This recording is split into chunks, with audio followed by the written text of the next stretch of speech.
Êxodo capítulo 35. Moisés convocou toda a congregação dos filhos de Israel e lhes disse: São estas palavras que o Senhor ordenou que se cumprissem. 6 dias vocês trabalharão, mas ao 7º dia lhes será santo, o sábado do repouso solene ao Senhor. Quem nele trabalhar morrerá. Não acenda o fogo em nenhuma das outras moradas no dia do sábado. Moisés disse a toda a congregação dos filhos de Israel: Esta é a palavra que o Senhor ordenou, dizendo: Separem do que vocês têm uma oferta ao Senhor. Cada um, de coração disposto, voluntariamente, atrará por oferta ao Senhor ouro, prata, bronze, pano azul, púrpura, carmesim, linho fino, pelos de cabra, peles de carneiro tingidas de vermelho, peles finas, madeira de acácia, azeite para a iluminação, especiarias para o óleo da unção e para o incenso aromático, pedras de ônix e pedras de engaste para a estola sacerdotal e para o peitoral. Venham todos os homens hábeis entre vocês e façam tudo o que o Senhor ordenou.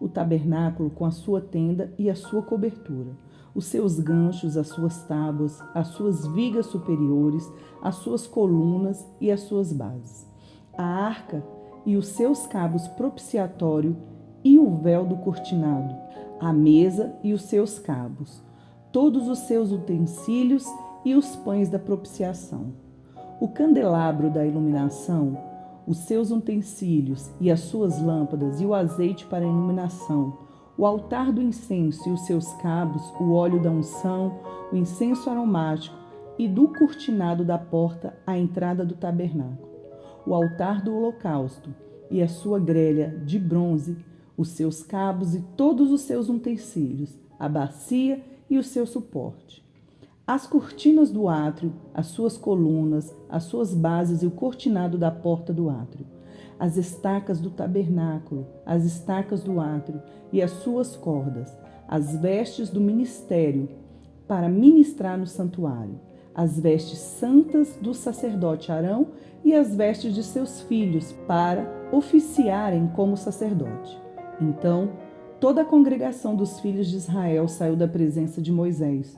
Todo aquele cujo coração moveu e cujo espírito impeliu, veio e trouxe a oferta ao Senhor para a obra da tenda do encontro, para todo o seu serviço e para as vestes sagradas.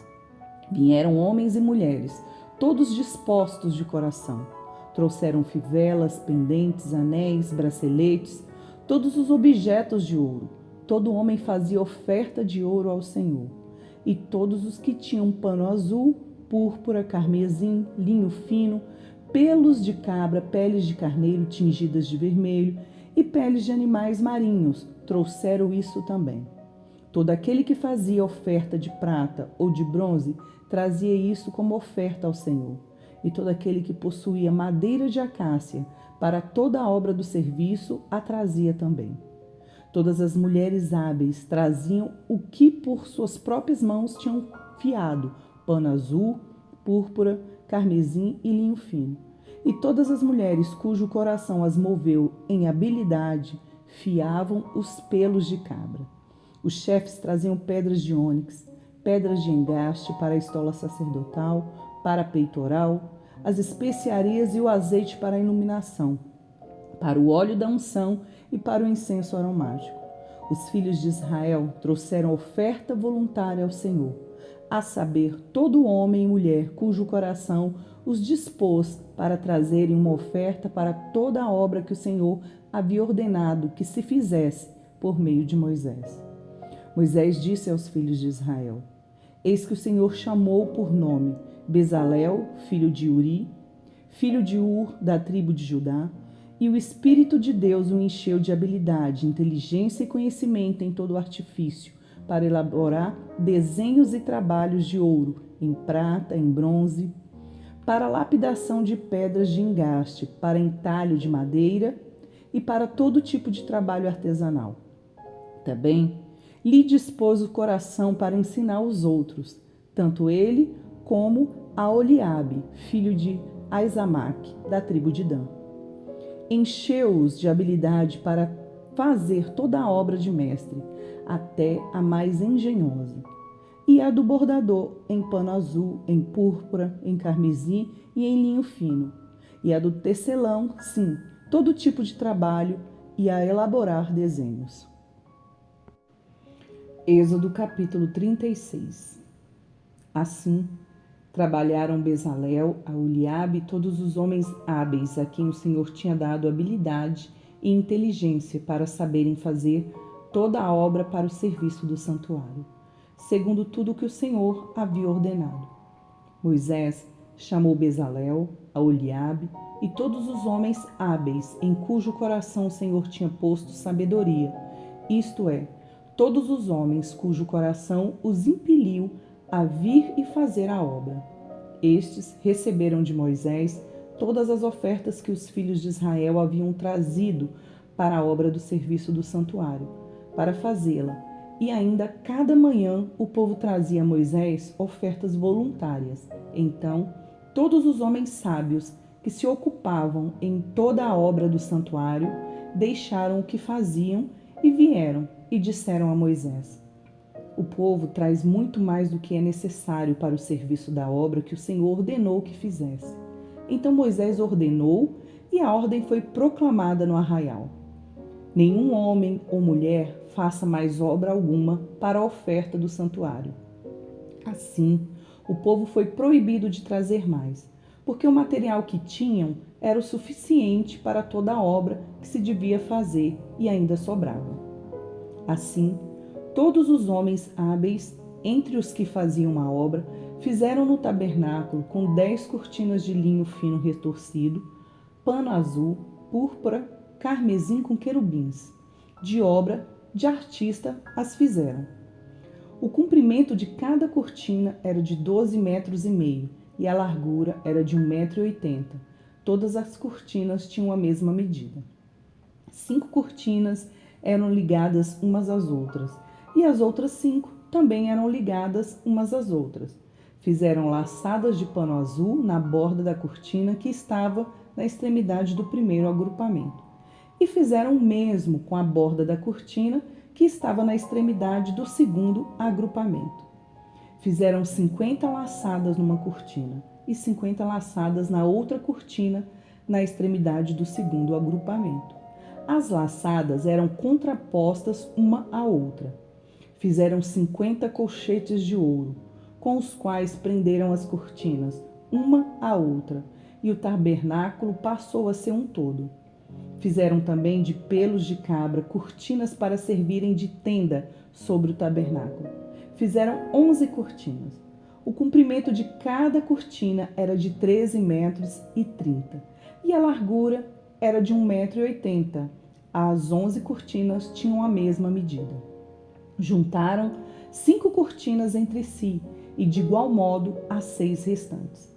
Fizeram 50 laçadas na borda da cortina que estava na extremidade do primeiro agrupamento e 50 laçadas na borda da cortina que estava na extremidade do segundo agrupamento.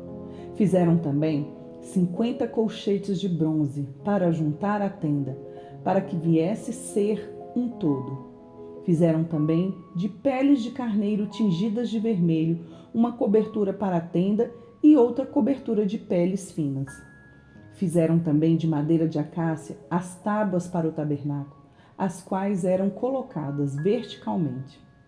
Cada uma das tábuas tinha 4,5 metros de comprimento e 67 centímetros de largura. Cada tábua tinha 2 encaixes, para que se pudesse unir uma tábua à outra. Assim fizeram com todas as tábuas do tabernáculo. No preparar as tábuas para o tabernáculo, colocaram 20 delas para o lado sul. Fizeram também 40 bases de prata debaixo das 20 tábuas. 2 bases debaixo de uma tábua para os seus 2 encaixes e 2 bases debaixo de outra tábua para os seus 2 encaixes. Também fizeram 20 tábuas ao outro lado do tabernáculo, ao lado norte. Com as suas 40 bases de prata, 2 bases debaixo de uma tábua e 2 bases debaixo de outra tábua. Para o lado posterior do tabernáculo, o lado oeste, fizeram 6 tábuas. Fizeram também 2 tábuas para os cantos do tabernáculo, na parte posterior, as quais por baixo estavam separadas, mas em cima se ajuntavam à primeira argola. Assim se fez com que as 2 tábuas nos 2 cantos. Assim eram as 8 tábuas, com as suas bases de prata. 16 bases, 2 bases debaixo de uma tábua e 2 debaixo de outra tábua. Fizeram também travessas de madeira de acácia, 5 para as tábuas de um lado do tabernáculo, 5 para as tábuas do outro lado do tabernáculo e 5 para as tábuas do tabernáculo ao lado posterior, que olha para o oeste. A travessa do meio passava ao meio das tábuas, de uma extremidade à outra. Revestiram de ouro as tábuas e de ouro fizeram as suas argolas, pelas quais passavam as travessas, que também foram revestidas de ouro. Fizeram também um véu de pano azul, púrpura, carmesim e linho fino retorcido. Fizeram-no com querubins, obra de artista. Penduraram esse véu em 4 colunas de madeira de acácia, revestidas de ouro. Os seus colchetes eram de ouro, sobre 4 bases de prata. Fizeram também, para a porta da tenda, um cortinado de pano azul, púrpura, carmesim e linho fino retorcido, obra de bordador. E as suas 5 colunas e os seus colchetes. Revestiram de ouro as suas cabeças e as suas molduras, mas as suas 5 bases eram de bronze. Provérbios capítulo 16. O coração do ser humano pode fazer planos, mas a resposta certa vem dos lábios do Senhor. Todos os caminhos de uma pessoa são puros aos seus próprios olhos, mas o Senhor sonda o espírito. Entregue as suas obras ao Senhor, e o que você tem planejado se realizará. O Senhor fez todas as coisas para determinados fins, até o ímpio para o dia da calamidade. O Senhor detesta todo aquele que é orgulhoso. É evidente que este não ficará impune. Pela misericórdia e pela verdade se expia a culpa, e pelo temor do Senhor se evita o mal. Se os caminhos de alguém são agradáveis ao Senhor, Ele faz com que até os seus inimigos vivam em paz com Ele.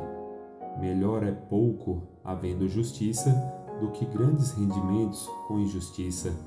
O coração do ser humano traça o seu caminho, mas o Senhor lhe dirige os passos. Nos lábios do rei se acham decisões autorizadas, que ele seja justo ao pronunciar uma sentença. Peso e balança justos pertencem ao Senhor. Obra sua são todos os pesos da bolsa.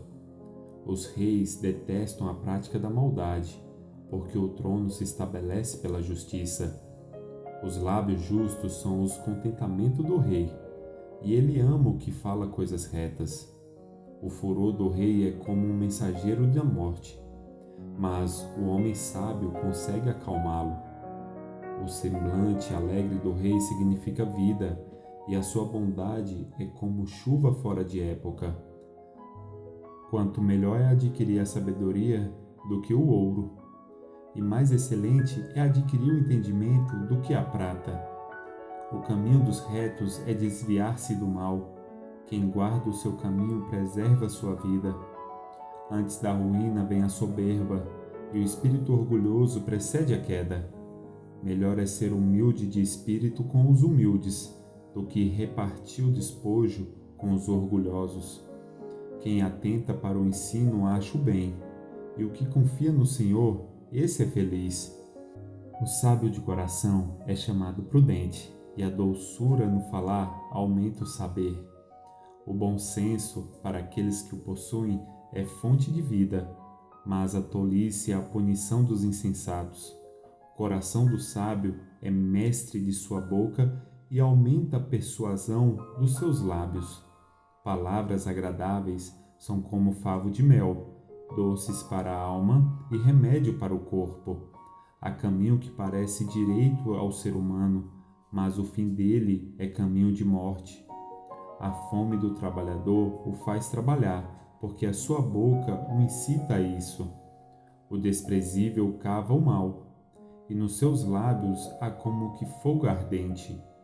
O perverso semeia discórdias, e o difamador separa os maiores amigos. O violento alicia o seu companheiro e guia-o por um caminho que não é bom.